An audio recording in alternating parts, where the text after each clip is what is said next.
मेरा आग्रह होगा बिहार कांग्रेस के पूर्व अध्यक्ष और छात्र नेता के रूप में अपनी अलग पहचान रखने वाले माननीय अनिल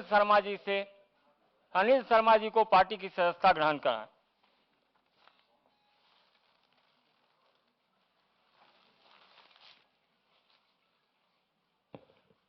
अपने बीच माननीय उपेंद्र प्रसाद जी भी हैं, जो महागठबंधन के 2019 के प्रत्याशी रहे हैं।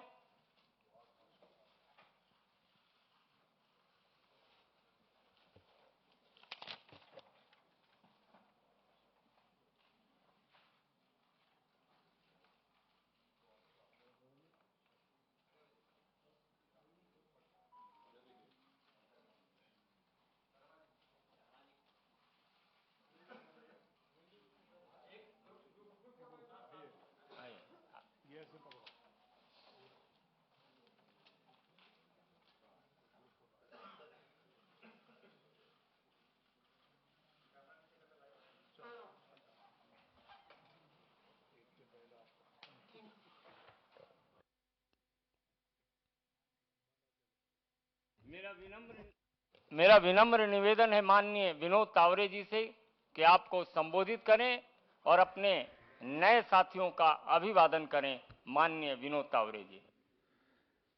नमस्कार। संजय जी ने कहा वैसे चेहरे की मुस्कान बहुत कुछ बता रही है। गौरव जी, अनिल जी, उपेंद्र जी, इन सब का ज्वाइनिंग और स्वागत तो हमने किया है।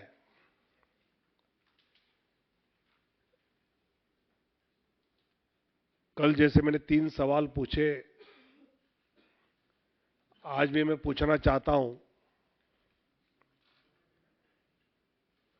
कि एक तरफ आदरणीय प्रधानमंत्री नरेंद्र मोदी जी नारी शक्ति का सम्मान करते हुए दिख रहे हैं। कोई बुजुर्ग महिला किसी कार्यक्रम में मंच पे आई तो चरण छूते हुए हमने प्रधानमंत्री जी को देखा है।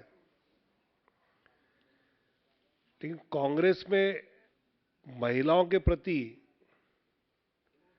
क्या रवैया है समझ में ही नहीं आ रहा है। कभी उनकी प्रवक्ता कुछ बोलती है, कल सुरजेवाला जी ने जो वक्तव्य किया है, एक बार कांग्रेस अपनी भूमिका साफ करे कि क्या महिलाओं का अपमान करना, महिलाओं का अपमानित जीवन जीने के लिए मजबूर करना, यही हालात बदलेगा क्या?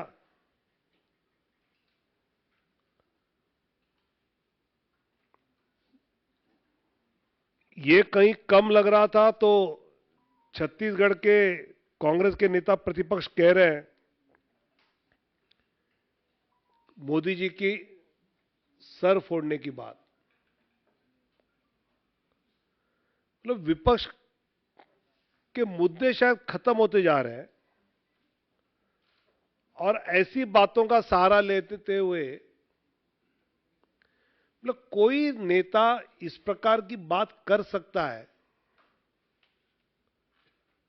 तो छत्तीसगढ़ के नेता प्रतिपक्ष समझ जाए कि देश की जनता मोदी जी को चाहती है। वो लाठी उठाने वाले का क्या हाल कर सकती है, आप समझ लो। और इसलिए कांग्रेस अपने नेता प्रतिपक्ष का ये वक्तव्य के बारे में क्या कहना चाहती है वो हम सुनने के लिए उत्सुक हैं।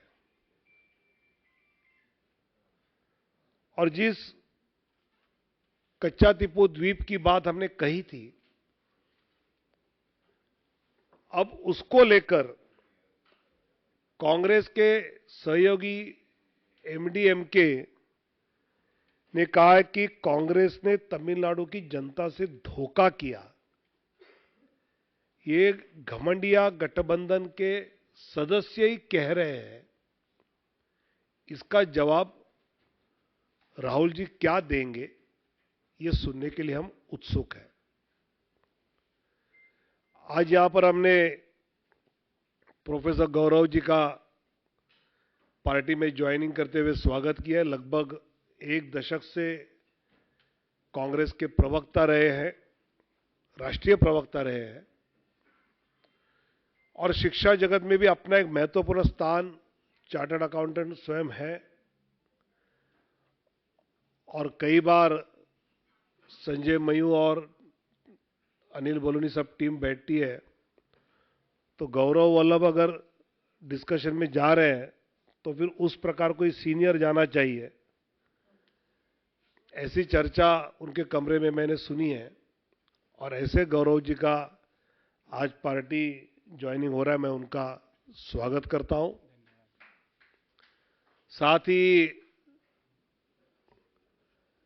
बिहार कांग्रेस अपना अस्तित्व खत्म करने के लिए खुद तुली है। जिस प्रकार प्रदेश के नेतृत्व को पूछे बिना बिहार के कांग्रेस पार्टी पर कुछ निर्णय थोपे जा रहे हैं और उससे वहां के नेता काफी दुखी है। अनिल शर्मा जी जो कांग्रेस कमेटी के बिहार के अध्यक्ष रहे हैं और उनके छात्र जीवन में छात्र संघ के अध्यक्ष तो रहे, लेकिन एक छात्र नेता के नाते, एक जुझारू नेता के नाते उनका परिचय रहा। वो भी आज भारतीय जनता पार्टी से जुड़े हैं, उनका भी मैं स्वागत करता हूं। और उपेंद्र प्रसाद जी जो महागठबंधन के केवल प्रत्याशी नहीं तो एक उस बिहार के इलाके में एक शक्ति रही। आज उपेंद्र जी भी भारतीय जनता पार्टी में आदरणीय नरेंद्र मोदी जी के नेतृत्व में विकसित भारत की संकल्पना को मजबूत करने के लिए जुड़ चुके हैं। इन तीनों का मैं स्वागत करता हूं और इन तीनों के आने से मैं मानता हूं कि गौरव जी है, अनिल जी है, उपेंद्र जी है, इन तीनों के पार्टी प्रवेश से पार्टी को तो बल मिलेगा, लेकिन उनकी क्षमताओं का उपयोग करते हुए हम जो विकसित भारत की संकल्पना लेकर चल रहे हैं उस पर और गति से चल पाएंगे, ये मुझे विश्वास है। धन्यवाद। मेरा निवेदन होगा माननीय गौरव वल्लभ जी से कि आपको संबोधित करें।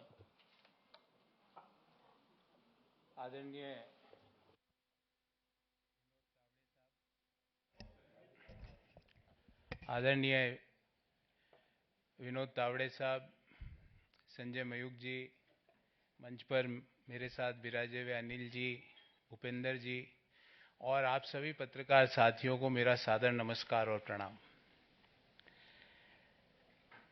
मैंने एक पत्र भी सुबह सोशल मीडिया के विभिन्न प्लेटफॉर्म पर डाला, आप लोगों ने जरूर देखा होगा। और उस पत्र में मैंने अपने दिल की सारी व्यथाएं, इश्यूज जो मैं समय समय पर कांग्रेस पार्टी की लीडरशिप को अवगत भी कराता था, वो मैंने सारे उसमें लिख दिए। उसके अलावा मुझे कुछ नहीं कहना। मेरा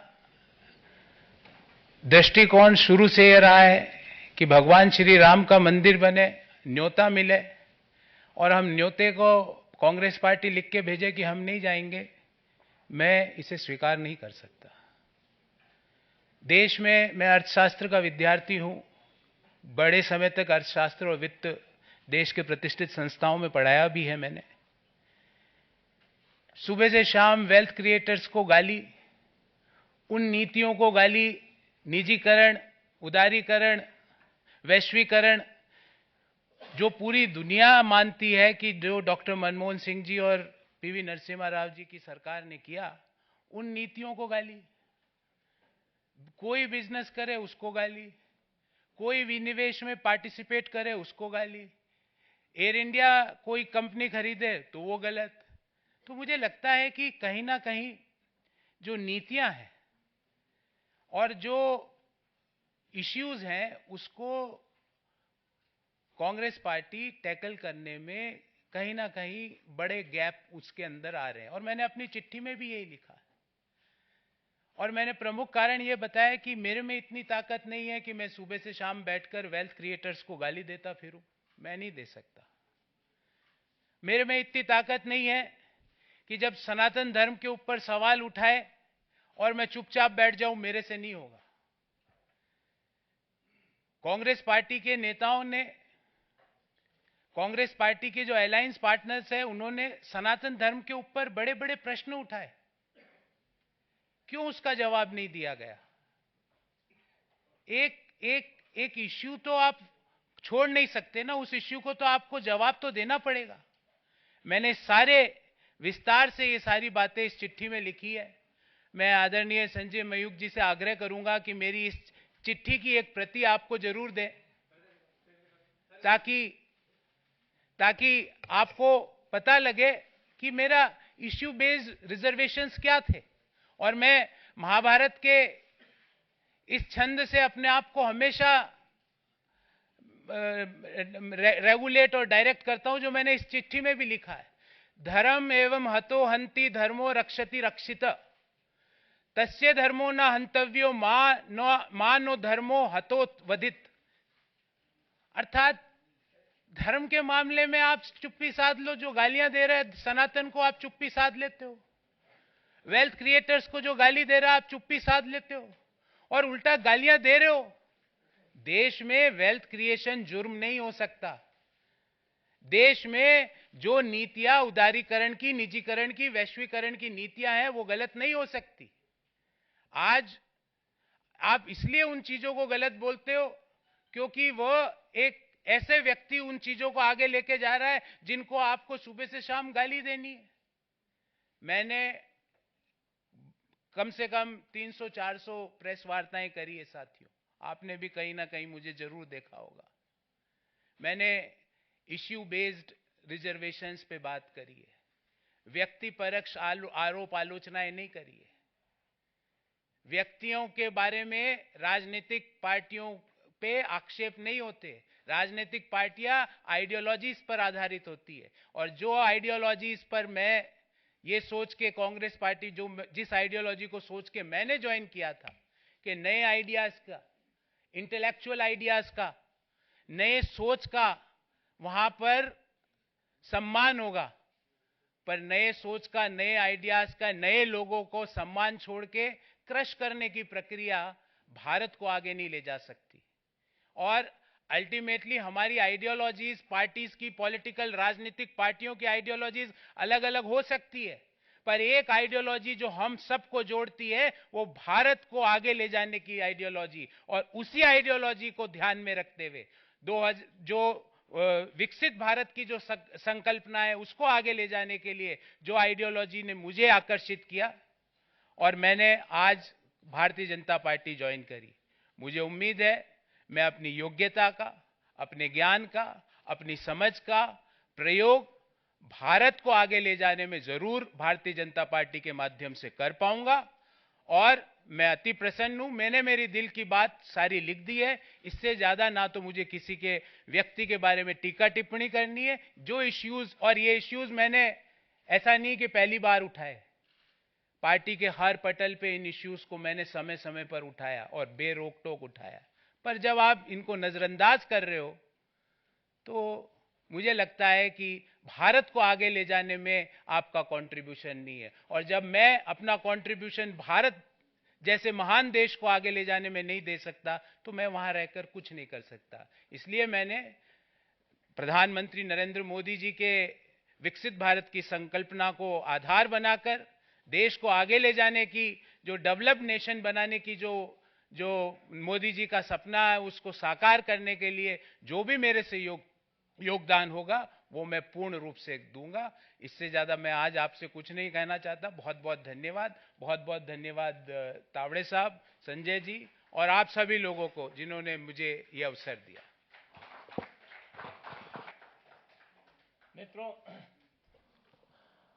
मित्रों, सौभाग्यशाली हूं कि पटना विश्वविद्यालय का छात्र हूं और पटना विश्वविद्यालय के 2 छात्र नेता, वरिष्ठ छात्र नेता ने आज पार्टी की सदस्यता ग्रहण की है।